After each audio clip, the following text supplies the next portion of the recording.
ಇವಾಗ gym centres ನಿಮಗೆ ಗೊತ್ತು, ಪ್ರತಿ ಒಂದೊಂದು ರೋಡ್ಗೂ ಜಿಮ್ ಸೆಂಟರ್ಸ್ ಇದೆ. ಸೊ ಜಿಮ್ ಅಲ್ಲಿ ಹೋಗಿ ಬೆವರು ಸುರಿಸಿದ್ರೆ ನಾವು ಆರೋಗ್ಯವಾಗಿರ್ತೀವಿ ಅಂತ ಬಹಳಷ್ಟು ಜನ ಅನ್ಕೊಂಡಿರುವಂತದ್ದು.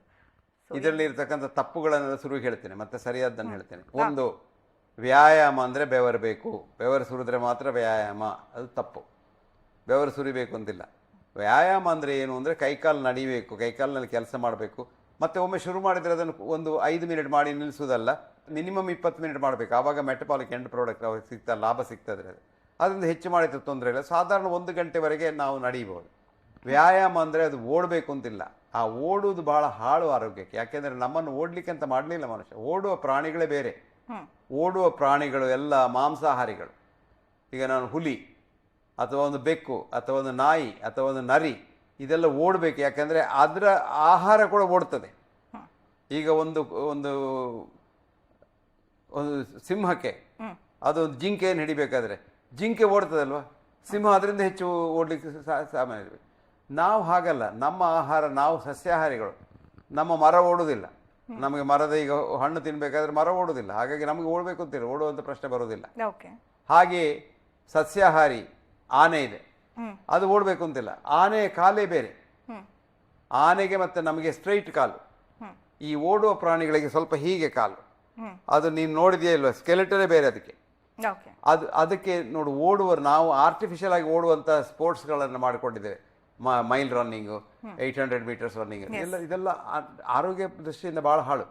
ಇದನ್ನು ಆ ಓಡುವವರು ಹೇಗೆ ಮಾಡ್ತಾರೆ ನೀನು ನೋಡಿರ್ಬೋದು. ಅವ್ರು ಹೀಗೆ ಕೆಳಗೆ ನಾಯಿ ಹಾಗೆ ಕಾಲು ಕೈ ಮಾಡಿಕೊಂಡು ಮತ್ತೆ ಓಡ್ತಾರೆ.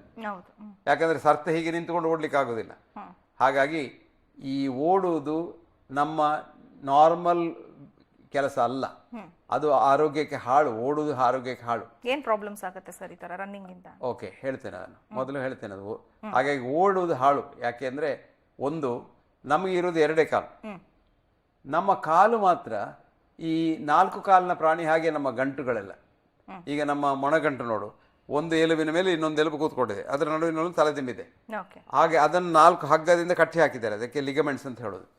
ಹಾಗಾಗಿ ಅದು ಅನ್ಸ್ಟೇಬಲ್ ಜಾಯಿಂಟ್. ಮತ್ತು ಅದು 4 ಕಾಲು ಇದ್ದ ಪ್ರಾಣಿ ಅದನ್ನು ಹಿಡ್ಕೊಂಡು ಓಡ್ಬೋದು. ನಾವು ಓಡಿದ ಕೂಡಲೇ ನಮ್ಮ ಸೆಂಟರ್ ಆಫ್ ಗ್ರಾವಿಟಿ ಹೊರಗೆ ಬಿದ್ದ ಕೂಡಲೇ ಆ ಸ್ಟ್ರೈನ್ ಆಗ್ತದೆ ಲಿಗಮೆಂಟ್ಸ್ನ ಮೇಲೆ.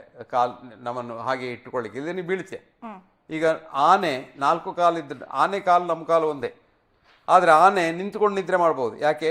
ಅದು ನಿಂತುಕೊಂಡು ನಿದ್ರೆ ಮಾಡಿದ್ರು ಅದಕ್ಕೆ ಸೆಂಟರ್ ಆಫ್ ಗ್ರಾವಿಟಿ ಹಾಳಾಗುದು. ನೀನು ನಿಂತುಕೊಂಡು ನಿದ್ರೆ ಮಾಡಿದ್ರೆ ಅಲ್ಲೇ ಬೀಳ್ತೇವೆ. ಯಾಕೆಂದ್ರೆ ನಮಗೆ ಸೆಂಟರ್ ಆಫ್ ಗ್ರಾವಿಟಿ ತಪ್ಪಿ ಹೋಗ್ತದೆ. ಕಣ್ಣು ಮುಚ್ಚಿದ ಕೂಡ ನಮಗೆ ಸೆಂಟರ್ ಆಫ್ ಗ್ರಾವಿಟಿ ತಪ್ಪಿ ಹೋಗ್ತದೆ. ಹಾಗಾಗಿ ಓಡುವಾಗ ಸೆಂಟರ್ ಆಫ್ ಗ್ರಾವಿಟಿ ತಪ್ಪಿ ಹೋದವಾಗ ನಾವು ಅದನ್ನು ಬ್ಯಾಲೆನ್ಸ್ ಮಾಡಲಿಕ್ಕೆ ಗಂಟಿನ ಮೇಲೆ ಶಕ್ತಿ ಹಾಕಬೇಕು. ಹಾಗಾಗಿ ಓಡುವವರಿಗೆ ಮೊಣಕಾಲು, ಕೆಳಗಿನ ಗಂಟು, ಕಾಲಿನ ಗಂಟುಗಳೆಲ್ಲ, ಸೊಂಟ ಎಲ್ಲ ಗಂಟುಗಳು ಹಾಳಾಗ್ತವೆ. ಹಾಗೆ ರೆಗ್ಯುಲರ್ ಓಡುವವರಿಗೆ ಗಂಟುಗಳು ಬಹಳ ದೊಡ್ಡ ಒಂದು ಶಾಪ. ಇನ್ನೊಂದು ಏನು ಅಂದರೆ, ಈ ಓಡುವಾಗ ನಾವು ಮೋಟಿವೇಶನ್ ಇರಬೇಕು. ಓಡುವವರಿಗೆ ಒಂದು ಮೋಟಿವೇಶನ್. ನಾನು ಬೆಳಿಗ್ಗೆ ಎದ್ದಿಷ್ಟು ಓಡಬೇಕು, ನಾನು ಮೈಲ್ ರನ್ ಮಾಡಬೇಕು, ನಾನು ಜಾಗ್ ಮಾಡಬೇಕು, ನಾನು ಅದು ಮಾಡಬೇಕು, ಇದು ಮಾಡಬೇಕಂತ. ಆವಾಗ ಓಡುವಾಗ ಎಲ್ಲಿಯಾದರೆ ನಿನಗೆ ನಿನ್ನ ಹಾರ್ಟಿಗೆ ಕಷ್ಟ ಆಗ್ತದೆ. ಯಾಕಂದರೆ ನಾವು ಓಡಲಿಕ್ಕೆ ಅಂತ ನಮ್ಮನ್ನು ಮಾಡಿದ್ದಲ್ಲ. ಈಗ ನೀನು ಓಡಿದರೆ ಒಂದು ಓಡಿ ಓಡಿ ಓಡಿ ಓಡಿ ಆಗುವಾಗ ಹಾರ್ಟಿಗೆ ಕಷ್ಟ ಆಗ್ತದೆ, ಅಲ್ಲಿ ಹಾರ್ಟ್ ಫೇಲ್ ಆಗ್ತದೆ. ಆದರೆ ಅದರ ಮೊದಲು ದಮ್ ಕಟ್ತದೆ. ಆ ದಮ್ ಕಟ್ಟುವಾಗ ನಮ್ಗೆ ಗೊತ್ತಾಗ್ತದೆ ನನಗೆ ಓಡಲಿಕ್ಕೆ ಆಗೋದಿಲ್ಲ ಇನ್ನು ಅಂತ.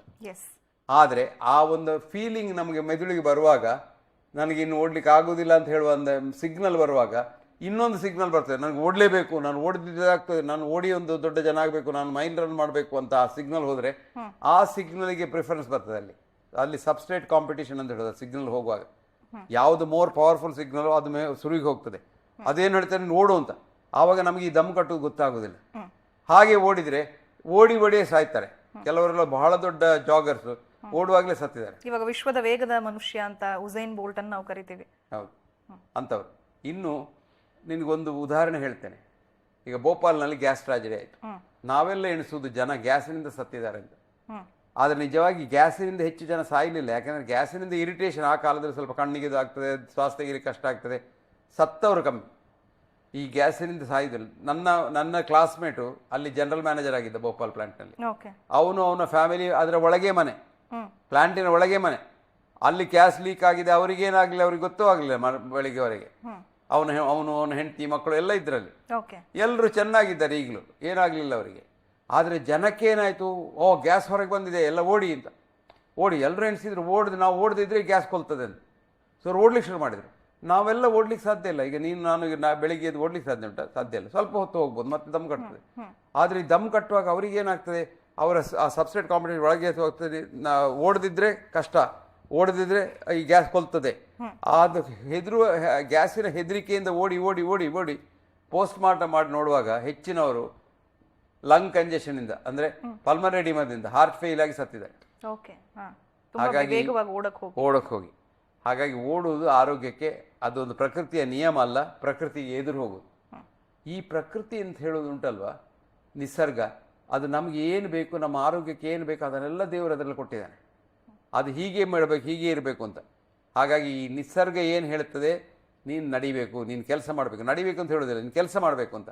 ಆದರೆ ಈ ಕೆಲಸ ಮಾಡೋದಿಲ್ಲ. ಈಗ ನಾನು ಒಂದು ಉದಾಹರಣೆ ಹೇಳ್ತೇನೆ.